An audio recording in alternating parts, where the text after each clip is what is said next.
Abrahamu alikuwa mtu wa miaka 99.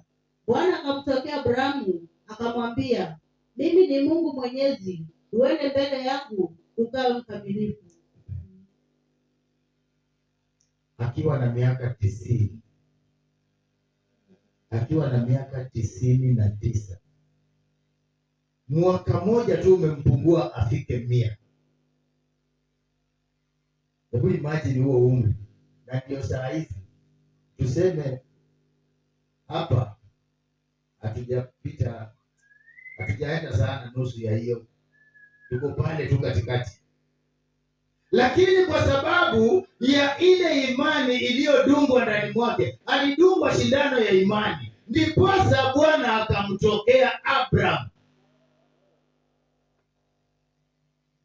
Alingoja tangia utotoni akijua ya kwamba angemtokea wakati huo. Abraham asingalinda imani, akawacha akakomaa, akafika kiwango, amepevuka, amekuwa mtu mzima, mtu anayejua mema na maovu. Mungu akamtokea akamwambia, Abraham, ondoka katika nchi ya baba zako, uende katika nchi nitakayokupa. Akatia lile neno la imani ndani mwake kwamba huko nitakubariki wewe pamoja na uzao wako. Bwana Yesu asifiwe. Alijua huyu mzee amekomaa, huyu mzee anaweza kulinda imani, huyu mzee anaweza kujua umuhimu wa imani. Asingalimwambia akiwa mtoto, maana alijua ya kwamba kama mtoto atapuuza. Akangoja mwaka wa kwanza, akaenda hadi mwaka wa 10, mwaka wa 20, mwaka wa 30 hadi 99. Akisalia mwaka mmoja, hata ni kama alikuwa amebakisha tu miezi afike miaka 100. Ndiposa Mungu akajua ya kwamba wakati umefika mwanadamu ajue kutunza imani.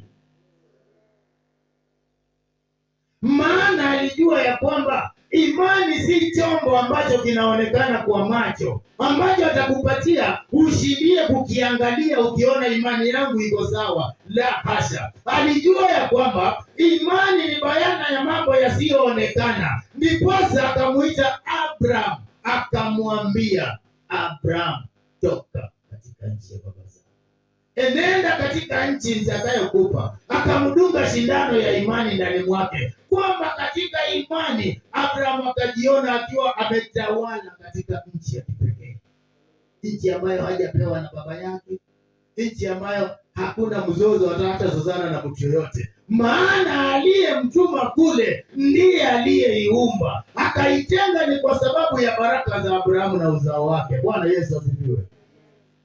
Siku ilifika, akamuita Abrahamu, akamwambia, mtumishi wangu Abrahamu, ondoka kati ya watu wako, maana ukikaa kati ya watu wako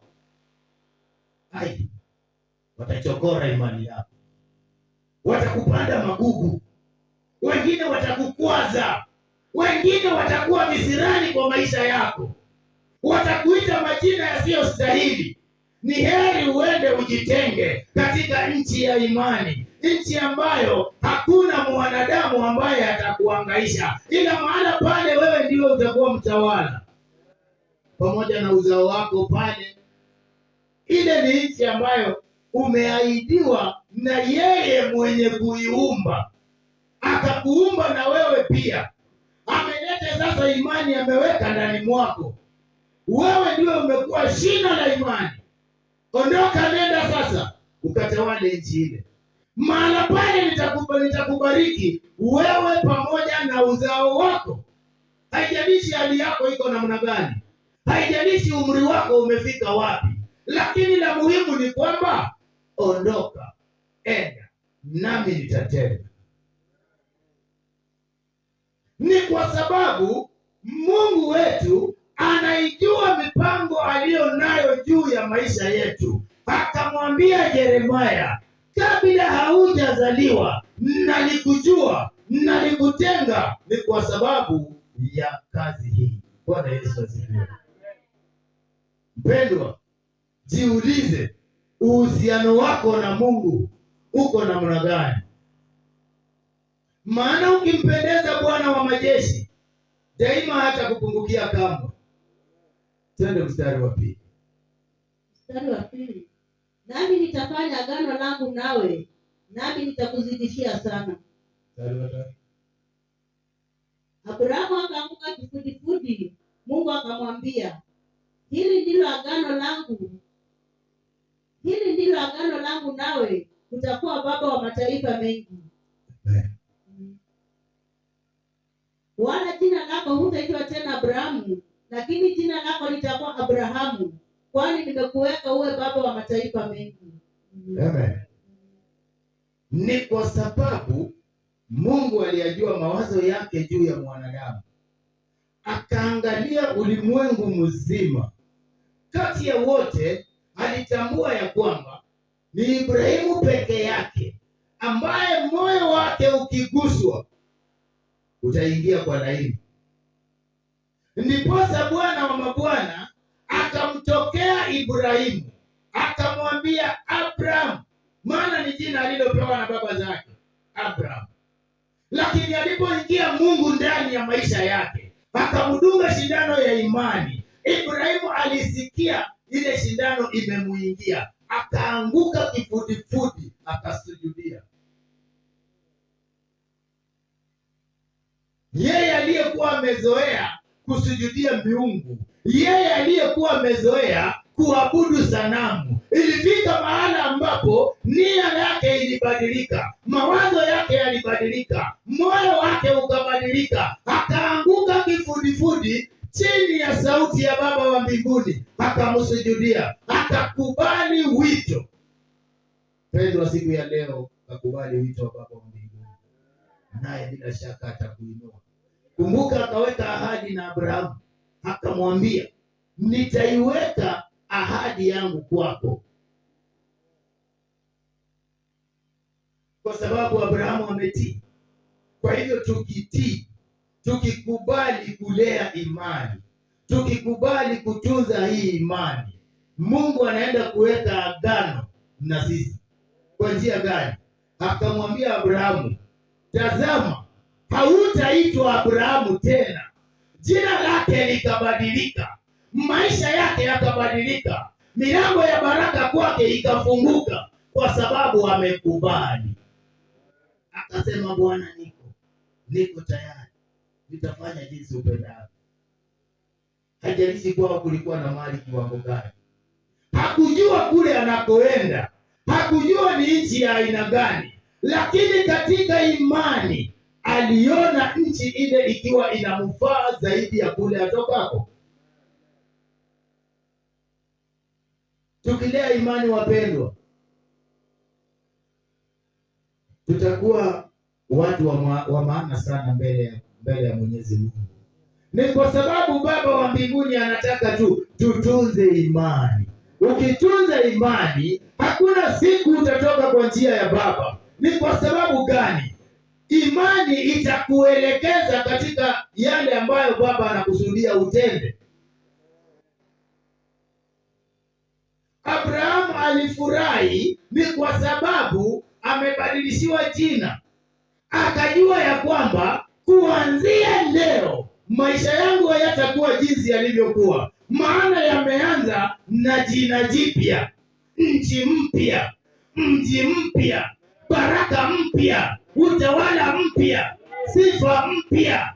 Yeye akaitwa Ibrahimu, tena si Abrahamu. Hakujali hali yake, hakujali umri wake, hakujali maadui ambayo wanaweza kukutana naye wakamdhuru. Alijua ya kwamba huyu anayenitoa kati ya baba zangu atakuwa mlinzi juu yangu. Ni kwa sababu gani? Imani iliyotiwa ndani mwake, aliipokea mikono miwili, akasema, Baba, niko tayari kutenda mapenzi yako. Tunaona baba Abrahamu akijaribiwa. Baada ya kupata mwana wa pekee, anaambiwa na Mungu tena, nenda unitolee kama dhabihu ya kuteketezwa. kwa sababu Abrahamu alipodungwa shindano ya imani aliipokea kwa mikono miwili, akajua kwa imani yote yanawezekana. Yeye aliyenipa bado atanipa zaidi, maana siku ile aliponiita aliweka agano, akaniambia atanibariki pamoja na uzao wangu. Hiyo ndiyo sababu, ndicho kiini hasa kilichomfanya Abrahamu asikatae kumtoa mwanawe kama dhabihu. Alienda akijua huyu mmoja hata nikiangamiza watakuja hata 1,000 hata milioni. Who knows? Yeye aliyeniita akanituma, yeye aliyenipa huyu, sikuwa naye, sikuwa na matarajio ya kumpata, lakini aliponiita akanibadilishia jina, baraka zangu akafungua milango, zimeanza kumiminika. Wa kwanza mwana nimemuona, kuonyesha ya kwamba baraka kwa uzao zipo. Ndiposa imani yake ikazidi kukua, ikazidi kupanuka, akazidi kujua ya kwamba hakika huyu Mungu aliyenena nami, akanitoa kwa baba zangu, akanitoa kwa jamii zetu, ana lengo na makusudi, na neno lake ni kweli, kwa sababu alisema atanipa uzao, nimeanza kuuona. Alisema atanibariki, nimeanza kuona mali. Alisema atanipa amani, nina amani moyoni mwangu. Kwa hivyo atatenda zaidi. Bwana Yesu asifiwe. Haleluya. Waliompokea Bwana wa majeshi aliwapa uwezo wote, wakafanyika kuwa wana.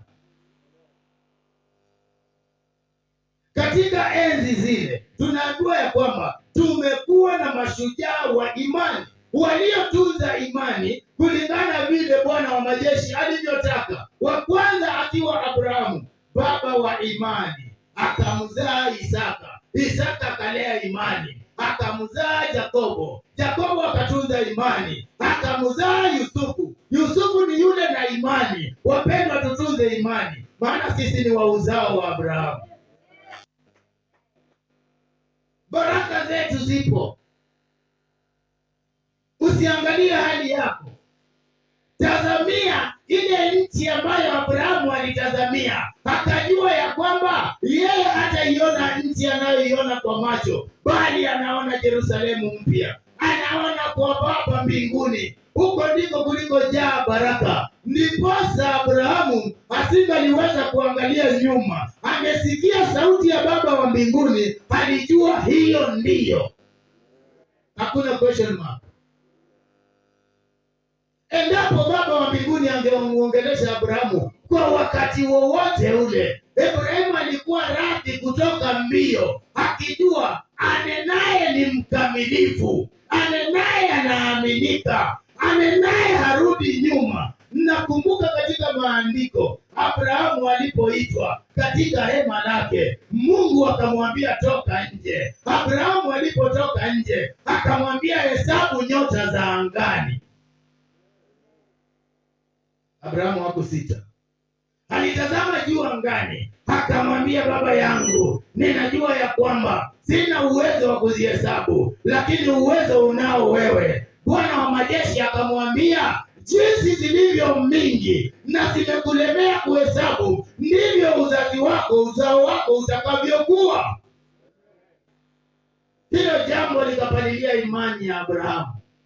Nasi tunaambiwa, ombeni katika imani nanyi mtapata. Kwa nini tuache imani yetu ikiyumbayumba?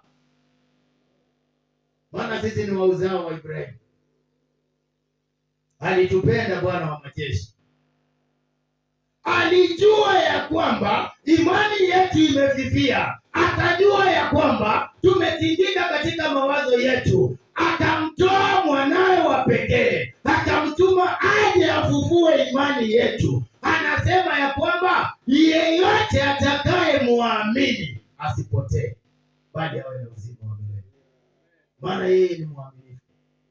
Akachipua tena imani yetu ili tusiwe wavivu wa kuamini. Akafa, akafufuka siku ya tatu, yatima, bali nitawatumia msaidizi atakayewakumbusha yawapasayo kufanya na kuwaelimisha zaidi. Tutunze imani. Kwa Kristo ni imani. Kwa Kristo hakuna undugu. Kwa Kristo hakuna afya ama nguvu. Kwa Kristo ni imani. Maandiko yanasema alipokuja kwa walio wake, walimdhihaki, walimkataa, walimkana, walimuita majina, hata makuhani wakasema hafai kuishi mtu huyu. Lakini waliompokea akawapa uwezo. Wale walioamini peke yao, wale ambao walikubali, wakanyenyekea, wakajua huyu ni mwana pekee wa Mungu, dhabihu iliyo takatifu iliyotoka juu mbinguni kuja kuturehemu sisi tuliopotea, wakaitikia wito, walimshukuru, wakasema, Baba, tumekubali, tutakufuata katika kila njia. Hao ndio waliopokea neema wakaitwa wana. Nami ningewasihi tuwe kama Yusufu, tusiwe watu wa imani ndogo. Tunaangalia leo Kristo amenitendea, kesho asiponitendea najikwaza, kesho asiponitendea nanung'unika, kesho asiponitendea naanza kujiuliza, kwa nini mimi? Yusufu alipouzwa katika nchi ya utumwa, hakujali ni lipi litakalompata, bali ndani mwake mlikuwa na chembe ya imani. Chembe ya mbegu ya Abrahamu ilikuwa ndani mwake, ikitembelea ndani mwake usiku na mchana. Yusufu aliamini ya kwamba ipo siku Bwana wa majeshi atakumbuka agano lake juu ya maisha ya watu wake. Maana alijua yeye ni wa uzao wa Abrahamu, yeye ni mwana wa Yakobo, Yakobo wa Isaka, Isaka wa Abrahamu, Abrahamu baba wa imani. Namuona Yusufu kwa unyenyekevu, heshima kubwa na utiifu, akitumwa na baba yake kwenda kutembelea ndugu zake malishoni. Alipofika, kwa sababu ya mioyo migumu, mioyo ambayo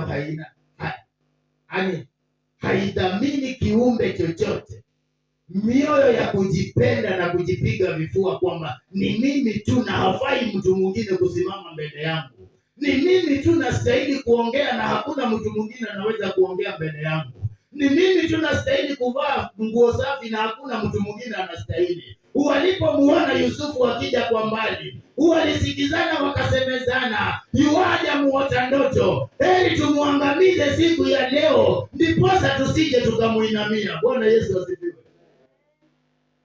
Hawakujua kwamba hii ni mbegu dhabiti ya Abrahamu, baba wa imani. Ndani mwake mna chembe za imani. Baraka ya Baba wa mbinguni iko juu ya uzao wote, kwa sababu Yusufu alikubali. Ilipitia ndani ya Yusufu. Si wale watoto walikuwa wengi, si kulikuwa na wakubwa hata wenye nguvu kuliko Yusufu, lakini kwa sababu moja ama nyingine Yusufu alikubali mwito, akalea imani. Yusufu alilea imani. Maandiko yanasema ya kwamba Genesis 33,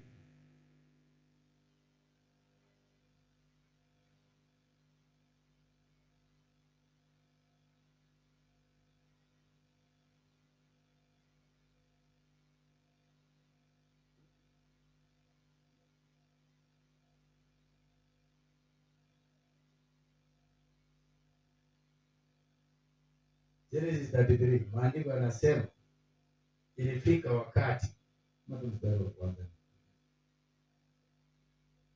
ilifika wakati Yakobo alipokuwa amekosana na ndugu yake, akatoroka akaenda. Ilifika wakati, kwa sababu ile mbegu ilikuwa ndani mwake, ile chembe ya imani ilikuwa ndani mwake, aliamua kurudi kwao, akiwa mwingi wa imani ya kwamba atapokutana na ndugu yake, kwa sababu basi akaiweka ile nguo kwake hata bwana wake aje nyumbani.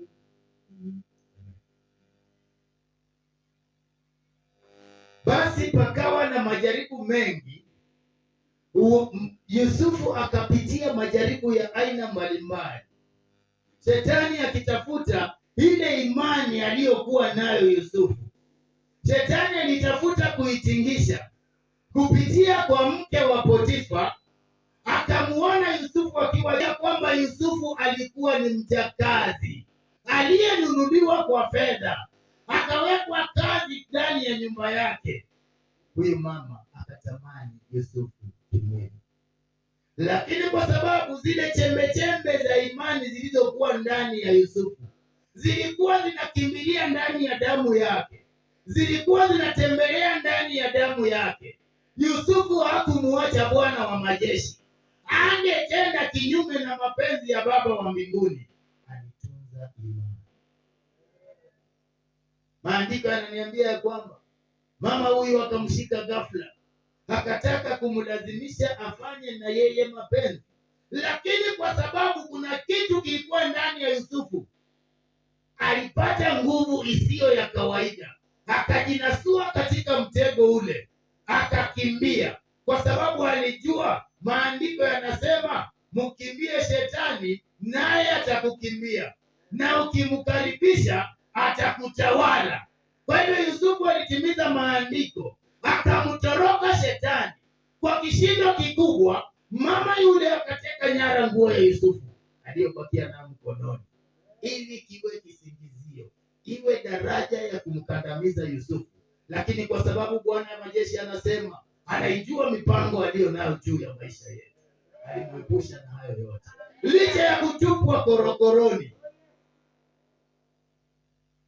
aliyedharauliwa, aliyedhulumiwa. Kwanza tunaona huyu mtumishi wa Mungu Yusufu, imani aliyokuwa nayo ilikuwa ya aina ya kipekee. Haijalishi alipitia mangapi, majaribu yote aliyopitia, dhiki zote alizopitia, hakuyumbayumba katika imani yake. Alizidi kuamini ya kwamba Kristo Yesu ni Bwana, yeye ni Mungu pekee wa kutegemewa. Maana gani niseme hivi? Yusufu alipoenda kuona ndugu zake, alishikwa akatupwa ndani ya kisima. Mle kisimani, mpendwa, hamna maji. Haufikirii kama kungekuwa na nyoka mkali pale ndani akamwangamiza? Lakini kwa sababu anaijua mipango aliyo nayo juu ya maisha yetu, pale Yusufu alipoanguka mahali pale, alikaa salama. Punde Bwana wa majeshi akafanya miujiza ingine, akatuma Waismaelia kutoka nchi ya mbali waje wapite mahala pale, akatikisa mioyo ya ndugu zake, wakumbuke ya kwamba Yusufu ni pesa, huyu ni pesa. Wakaenda wakamtoa, wakambadilisha kuwa pesa, kumbe wanakompeleka ni nchi ya maziwa. Walipompeleka katika nchi ya Misri, tazama, hangenunuliwa na watu wa kawaida, bali alinunuliwa na Potifa mwenyewe, akawekwa ndani ya ufalme.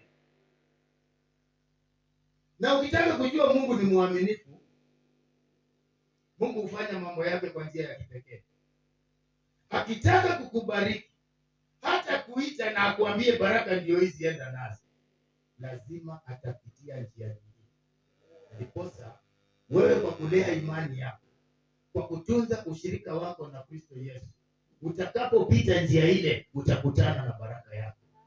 Lengo lako na madhumuni yako iwe tu ni kumtukuza Baba wa mbinguni na kusema asante ni kwa sababu nimepata. Na yeye anajua kwa imani yote yanawezekana. Ndiposa Yusufu alipotupwa korokoroni, Bwana wa majeshi akafanya jambo fulani. Akafanya wafanyikazi wa Farao wakatenda makosa, wakamkasirisha Bwana wao, wakatupwa korokoroni wao pia. Kule korokoroni walipata Yusufu akiwa na cheo, kwa sababu ako na upako wa kipekee. Popote alipoenda, kwa sababu ya kutunza imani, chochote alichofanya kilifanikiwa. Popote alipoenda, Bwana alizidi kutengeneza njia. Ndiyo sababu ninasema ya kwamba imani tukiitunza, ushirika wetu na Baba wa mbinguni utakuwa wa hali ya kipekee. Yusufu akiwa gerezani, Yusufu akapewa mamlaka. Yeye ndiye aliyejua wafungwa walioko mahali hapa wanakula namna gani, wamevaa namna gani, wamekula namna, wamekaa namna gani, ili hali yeye ni mfungwa na makosa aliyowekewa ni ya kinyongo. Hukumu yake ni kifo. Maana hukumu ya makosa aliyowekewa Yusufu, hakuna mtu wa kawaida angeepuka hiyo hukumu pasipo Mungu kuingilia kati. Na Mungu asingaliingilia kati kama Yusufu asingalikuwa ametunza imani, maana uhusiano wake na Baba wa mbinguni ulikuwa intact. Alijua ya kwamba kunaye mtetezi wangu anaishi. Ayubu akasema, nijapoumwa mwili huu, nijapoteseka jinsi ninavyoteseka, ninajua ya kwamba mtetezi wangu yu hai.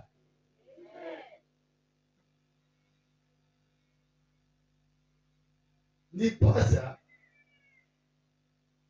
Yusufu katika mahangaiko yote yale, Mungu alizidi kumpandisha cheo. Hata akiwa korokoroni alipandishwa cheo. Haijalishi huko mahala gani, haijalishi hali yako iko namna gani, Mungu ambaye amesema anaijua mipango aliyo nayo juu yako atazidi kukupandisha cheo usiku na mchana. Atazidi kukufanya uonekane na utambulikane. Ukumbuke mle gerezani, wale wafungwa walipopata ndoto, walihangaika baina yao wenyewe, wakakosa kupata mtafsiri, lakini kwa neema ya Baba wa mbinguni Yusufu alitumika mahali pale. Mungu akamtingisha, akamwambia, hii yote unajua, nena na. Kwa sababu alikuwa anaamini katika Mungu anayeishi. Yusufu akasema, ndoto, anayetafsiri ndoto ni Baba wa mbinguni. Lakini kwa sababu muna ndoto ambayo inawahangaisha, nitatafsiri ndoto yenu. Bwana Yesu asifiwe. Kwa sababu Yusufu alijua vema, bila Mungu mimi siwezi. Kwa imani ninaye Mungu. Kwa sababu alijua ana imani, akajua ya kwamba hata Mungu yuko ndani yangu na yeye atatafsiri hizi ndoto zenu, maana zimewahangaisha. Pengine Baba wa mbinguni ana makusudi fulani, na hakika ilikuwa hivyo. Maana lengo na madhumuni ya ile ndoto ilikuwa ni kwamba Yusufu aingilie kati, ndiposa ainuke, aonekane, atambulikane, ajulikane kwamba yuko. Kwa imani Yusufu alipotafsiri ndoto, wapendwa, ilitendeka jinsi alivyotafsiri. Akamwambia mnyweshaji wa Farao, utakapofika pale usisahau kama mwanadamu. Maana Yusufu alikuwa mwanadamu, akajua ya kwamba huyu ni mwenzangu, amekuwa rafiki yangu korokoroni, nimemtafsiria ndoto. Huenda yeye ndoto yake inamaanisha atarudishwa tena kazini mwake, bali mwenzake ataangamizwa. Na akamwambia, utakaporudishwa pale, do not forget me. Na kwa sababu alikuwa mwanadamu wa kawaida, alipofika pale akaona starehe za maana pale, akarudia kazi yake kawaida, heshima yake ikarudi, mshahara wake ukarudi, kula na kunywa kawaida, uhuru wake ukarudi, akasahau na wale waliokuwa korokoroni. Lakini Yusufu mpendwa, kwa sababu Abrahamu alidungwa shindano ya imani, zile chembe zikatembelea ndani mwake, zikamuingia Isaka. Isaka akiwa na zile chembe zikamuingia Yakobo, ndio hizo bado zinapiga mbio, zikamuingia Yusufu. Yusufu hakuogopa kitu na wala hakujali kitu. Alijua ya kwamba iko siku ninayomtumainia atanikumbuka. Basi yapata miaka miwili baada ya yule mfungwa kuachiliwa, akaenda akamsahau Yusufu. Yusufu akakaa gerezani kwa muda wa miaka miwili zaidi. lakini hakusahau. Alijua ya kwamba majira na wakati utakapofika, Baba wa mbinguni hatanisahau. Hata ijapokuwa nitakaa hapa miaka 50, Baba yangu aliye juu mbinguni, aliyetia imani hii ndani mwangu, hatawahi kunisahau kamwe. Wapendwa, tulinde imani. Usiangalie ni muda gani umekaa katika hii imani. Go on being faithful to the Lord. Maana maandiko yanasema ya kwamba walioamini aliwapa uwezo wakafanyika kuwa wana katika ufalme pamoja na yeye. Ndiposa Yusufu akajua ya kwamba kwa imani kunaye mtetezi, yule aliyenifichulia ndoto ya wale wafungwa bado atanikumbuka, atanitoa mahala hapa. Aliyeninasua mikononi mwa mke wa Potifa atanitoa mahala hapa. Aliyeninasua katika mikono ya ndugu zangu atanitoa mahala hapa. Ndipo Yusufu akazidi kuomba Mungu. Hakumwacha Mungu katika hali yote aliyopitia. Hakusahau imani, alitunza imani, akatunza uhusiano wake na Baba wa mbinguni. Ndiposa baada ya miaka 2 Baba wa mbinguni akamkumbuka. Bwana Yesu asifiwe. Ndiposa nimesema ya kwamba Mungu anapotaka kutenda neno kwako, Baba Yesu anapotaka kukubariki mpendwa, hautakutana naye njiani amebeba baraka akwambie ndio hizi. Lazima apite njia fulani, kisha akusukume kwa mwongozo wa Roho Mtakatifu, nawe upatikane kwa ile njia, ukutane na baraka zako.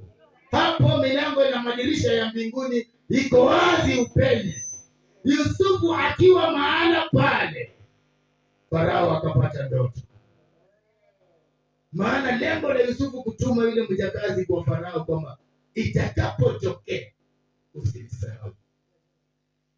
Yule jamaa alipoenda mahali pale, akapata mahali pale ni kula na kunywa na kusherekea, akamsahau. Lakini Baba wa mbinguni ni nani? Akapitia nyuma, akadunga Farao na ndoto ya ajabu, akampa na wasiwasi ndani mwake, akampa kufarakana kwa akili yake, akashindwa nitaanzia wapi nimalizie wapi. Farao aliamini katika wachawi na waganga wa Misri, akaita wote kuanzia mkubwa mpaka mdogo wa mwisho, wote wakuje hapa, wataalamu wa nyota wote, wasoma ramli wote, kila mmoja ambaye ni muganga. Naonanga vibandiko huku kwa njia, muganga mwalimu ametoka Kikuyu, mwingine ametoka Pemba, mwingine ametoka.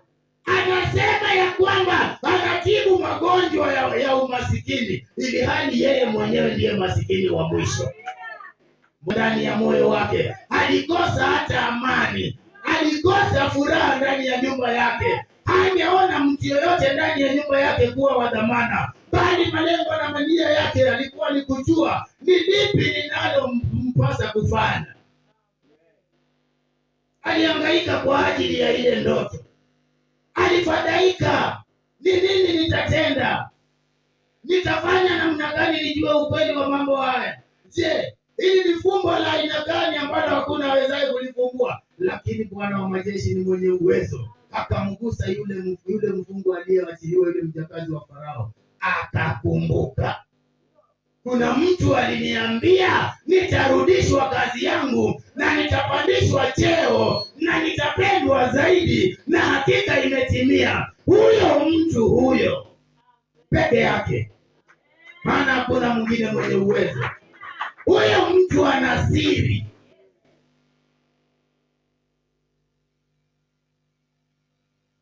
Siri aliyo nayo mtu huyo ni gani? Kumpendeza Baba wa mbinguni.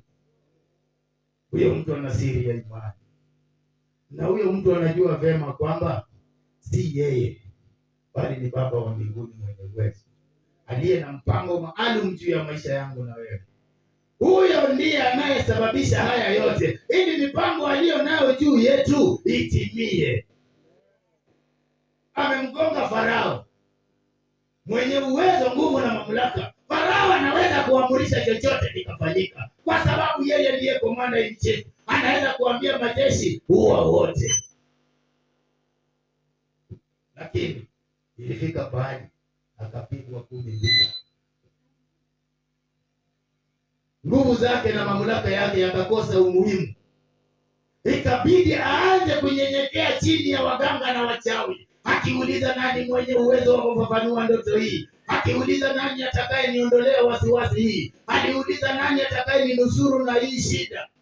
Alikosa, mpaka pale Bwana wa majeshi alipocheza karata yake vile inavyostahili, ikamfikia Yusufu. Kwa mara ya kwanza mpendwa, namuona Yusufu akisafishwa kirasmi, namuona Yusufu akinyolewa kirasmi, namuona Yusufu akipakwa marashi, namuona Yusufu akismaili tena. Ni kwa sababu gani? Baba wa mbinguni amemkumbuka tena, amekumbuka agano lake. Ndiposa yule mjakazi akapeana ripoti, akasema ya kwamba nilipokuwa gerezani palikuwa na mtu mmoja aliyetabiri ndoto tuliyoota mimi na mfanyikazi mwenzangu, na ikatimia jinsi alivyotabiri. Na ninaamini ya kwamba mtu huyo akifika mbele yake Farao, hakika wasiwasi ya Farao itafika mwisho. Imani ni bayana ya mambo yasiyoonekana. Ukitarajia ya kwamba utakutana na imani kama mkate njiani ukule, we muongo. Amini kwamba Kristo Yesu ni Bwana, yeye ni mwaminifu, kwa sababu Mungu Baba wa mbinguni aliupenda ulimwengu akatoa mwanawe wa pekee akamtuma hapa duniani ili tuamini kwamba kunaye Mungu. Huyu akafa akafanyika dhabihu. Alisema ya kwamba hekalu hili mmelijenga kwa miaka 40, lakini mwana wa Adamu atalibomoa na siku moja na kulijenga kwa siku 3. Bwana Yesu asifiwe. Walio wa imani walijua alichomaanisha. Waliokuwa wa ulimwengu walinung'unika ndani mwao, wakasema itawezekana aje? Mtu huyu anatukejeli kwa njia gani? Anadharau baba yetu Musa, akalijenga hekalu hili kwa miaka 40. Kwa sababu alijua ya kwamba yeye ndiye point of contact kati yetu na Mungu, na alikuja na makusudi ili tupate uzima kisha tuwe nao tele. Ndiyo sababu akasema wale waliomwamini aliwapa uwezo wakafanyika kuwa wana pamoja na yeye. Ndiyo sababu akasema hata tuache kama watoto mayatima, ili atatutumia msaidizi atakaye tukumbusha tuliyokwisha kufunzwa na kutufundisha yanayotupasa kufanya.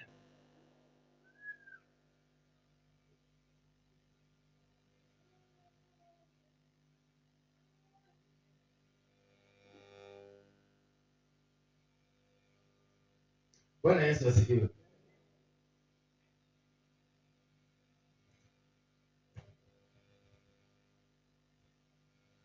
Tunapoendelea na maandiko yananihimiza kwamba ili tuwe watu ambao tunaweza kutunza imani yetu kwa njia inayostahili, lazima tupitie majaribu. Maana tumeona Yusufu amepitia majaribu mengi na amefika mahala ambapo kwa sababu hakumkana Bwana wa mbinguni, alizidi kutilia maanani umuhimu wa imani, alizidi kumwamini. Yusufu alifika pahali akawa sasa lazima apate thawabu yake. Maana Baba wa mbinguni alipokumbuka agano lake, akajua ile laini ambayo alikuwa amepitia, akapeana ndoto kwa Farao iliyomhangaisha Farao. Ukumbuke mara ya kwanza Mungu alitoa ndoto kwa wale wajakazi wa Farao. Alisababisha Farao akosane na wajakazi watumishi wake, awatupe korokoroni alipofungwa Yusufu. Mahala pale akatuma ndoto ya ajabu kwa hawa wajakazi watumishi wawili. Yusufu akiwa mahala pale, Mungu mwenyewe akashuka akamfunulia ile ndoto. Yusufu akaitafsiri, ikatimia vile alivyotafsiri. Akarudi tena Baba wa mbinguni kwa sababu ni mwaminifu, na amesema aje hatawahi kutuacha kamwe. alirudi kinyume nyume, akadunga Farao na ndoto nyingine tena iliyo mzito kuliko ile ya kwanza. Farao alihangaika, Farao alilalamika, Farao alilia, lakini wapi? Bwana wa majeshi akarudi akaambia yule mtumishi, kumbuka aliyekutabiria bado yuko kule amefungwa. Aliitana akasema, ole wako bwana wangu, maana kuna mmoja gerezani aliyeitabiri ndoto niliyoiota mimi, iliyonitia wasiwasi, iliyonitia machungu.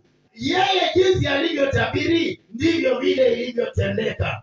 Mwenzangu ulimwangamiza, mimi ukanirejesha kazini kulingana na vile alivyotabiri, na naamini kiitwa aje mbele zako, wasiwasi wako umekwisha, amani yako itarudi tena, kwa sababu yeye ni Mungu mwaminifu. Yusufu alimwamini yeye. 41.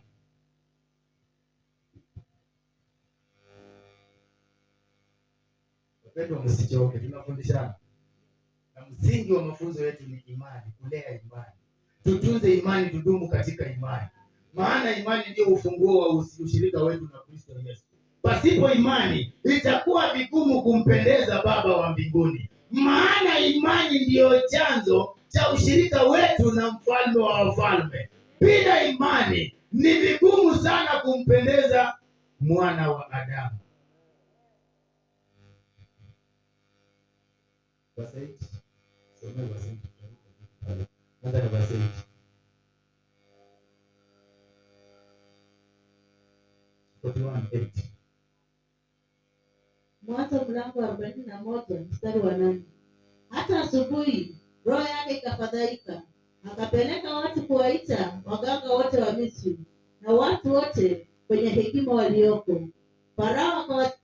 Farao akawahadithia ndoto yake, wala hakuna aliyeweza kumpasiria Farao mambo hayo. Ilipofika asubuhi, kumbuke Bwana ni wa maajabu. Ukitaka kujua Mungu ni wa maajabu, ile ndoto alimdunga Farao tu na ndoto na akaondokea, akamweka na wasiwasi ndani mwake, akaweka na machungu ndani mwake. Farao alitamani ajue, maana aliwekwa na kiu ya kutaka kujua zaidi. Kwa sababu gani? Alikuwa anatafuta vile mkono wake utafika kwa Yusufu, atoke pande ile akuje pande hii, abebe baraka za Abrahamu. Huyu Bwana wa majeshi ni wa aina ya kipekee, na kazi zake jinsi anavyozifanya zinaogofya wapendwa. Ukiona amekutendea, shukuru pakubwa, maana ni mwaminifu. Farao ilipotimia asubuhi, mwenzangu alikosa amani. Pamoja na Firauni na cheo, alihangaika. Farao alifadhaika, hata naona siku hiyo hakula asubuhi. Alihangaika sana. Huyu mtu hata hakuoga.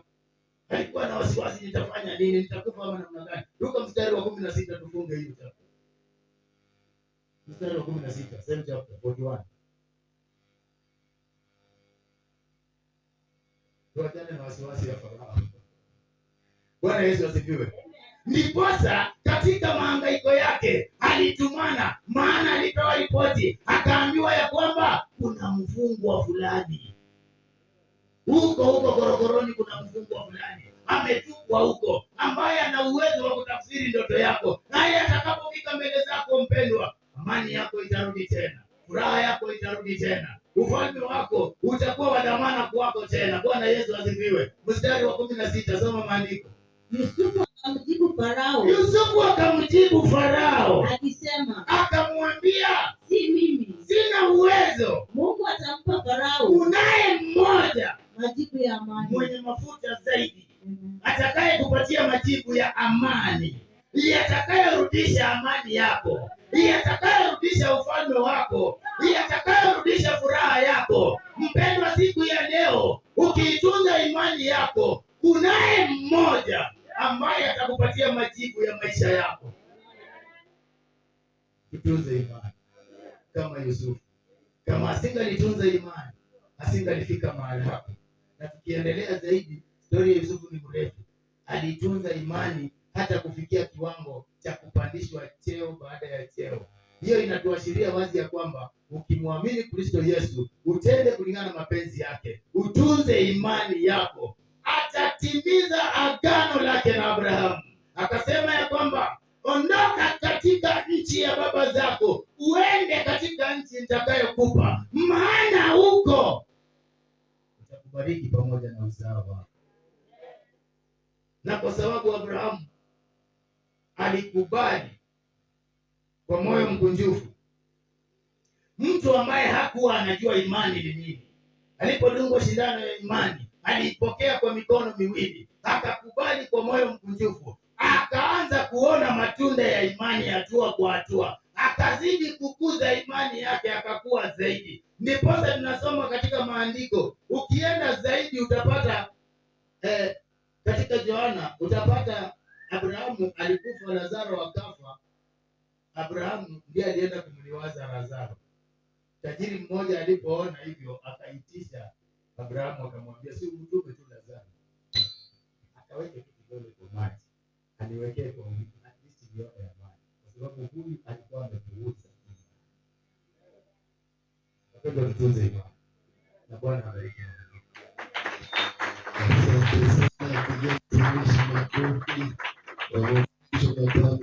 Amen. Imagine ukiitika kumbe ndani yako kuna nini? Mataifa. Unajua kweli Yusufu ameitika mataifa ndani yake, sio? Abrahamu ameitika mataifa wapi? Ndani yake. Amen. Ukishaitika basi kumbuka barabara ni moja. Imani itafanya nini? Itajaribiwa. Sema amen. Wale watumishi ambao wanapenda kufanya nini? Kusahau, sio? Ndio hiyo. Usifikiri kwamba unasahau sahihi, unasahaulika. Unakumbuka maandiko?